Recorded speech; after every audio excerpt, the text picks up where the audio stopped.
Hey guys, so it's been a little while since I've done another Motu Classics review. Well, for an old figure anyway.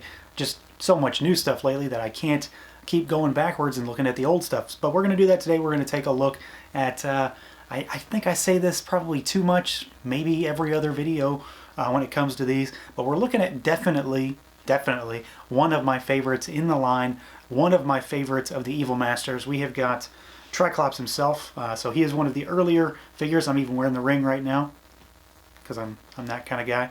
We've got his Doomseeker here. I don't have packaging for these guys. I don't keep it.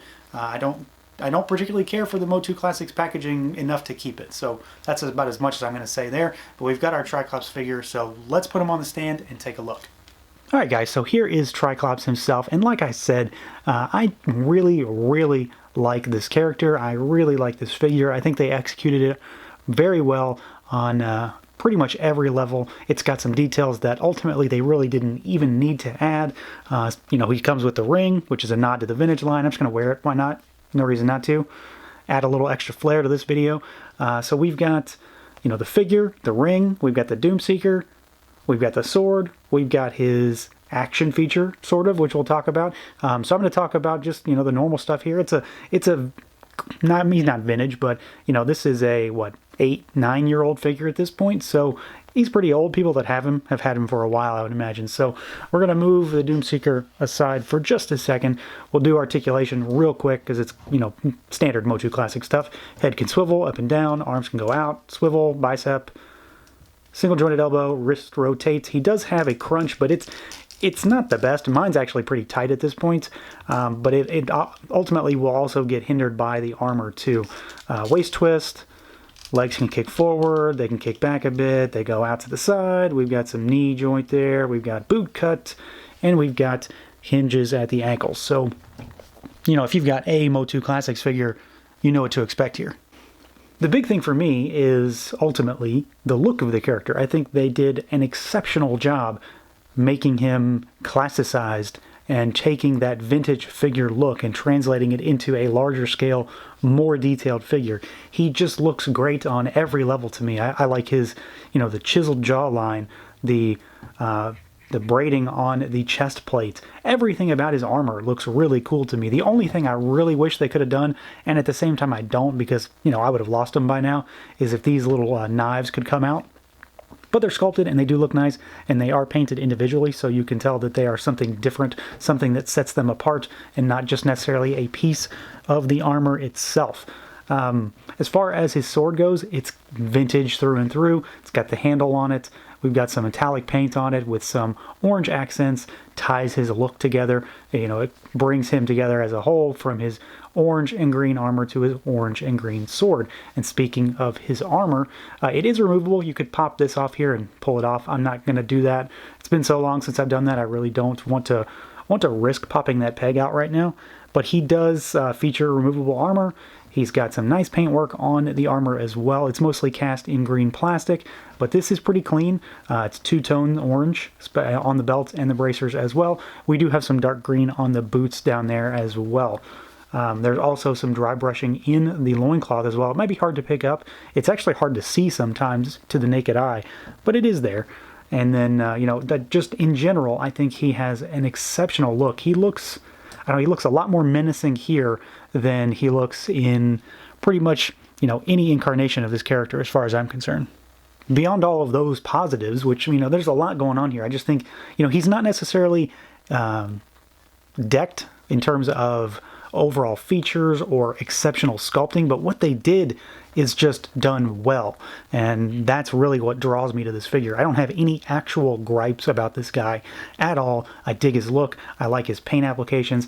He's a standard figure, so I don't, you know, have too much to argue about the articulation, but in the sense that he is pretty much still just a standard figure, he does have extras to him. So, you know, this line was built on the premise that there really wasn't going to be any action features, but, you know, I don't know if people consider this one, but we do have rotating eyepiece for him. So, you know, he's got the three different colored lenses. So we've got the red, blue, and green. And they all share unique, well, they don't share anything. They are unique sculpts. So we've got the red that's full red. The green is kind of his neutral.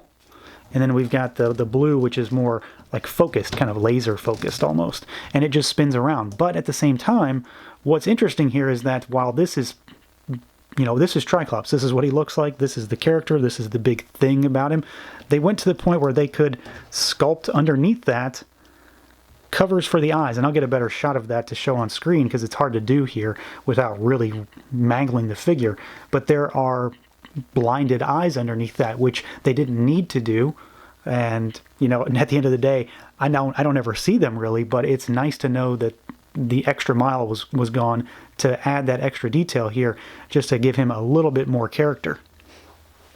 And then to round out the overall package, we've got his Doomseeker here, which I think is sculpted really nicely. Comes with a little stand, so you can have him kind of hovering next to Tri-klops. It's got some metallic greens, some yellows, reds, oranges, just a lot of different colors that match Tri-klops as well in terms of the overall paint scheme.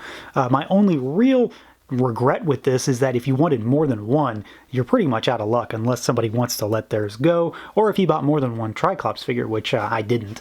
But, you know, I think they would make a cool little, you know, small little army build, kind of like the Hoverbots, and they just look good next to Tri-klops. So it's a good addition. It kind of blends the character together a little bit more, gives him a little more oomph, I guess, so to speak, to give him more than just a sword. So overall, I mean, I can't really say anything bad about this figure. I like just about everything about him.